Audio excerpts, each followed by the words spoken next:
সেই, টেল, টক and speak এই চারটি শব্দের অর্থই হচ্ছে বলা, তবে কখন কোনটা ব্যবহার করতে হবে এ নিয়ে আমাদের বেশ অসুবিধায় পড়তে হয়। আজকে আমরা এই বিষয় নিয়ে আলোচনা করব। চলুন শুরু করা যাক। প্রথমে আসি সেই।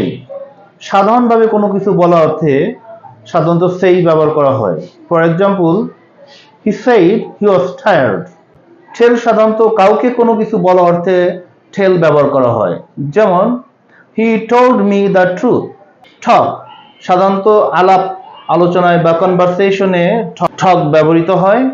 For example, they talked about the movie.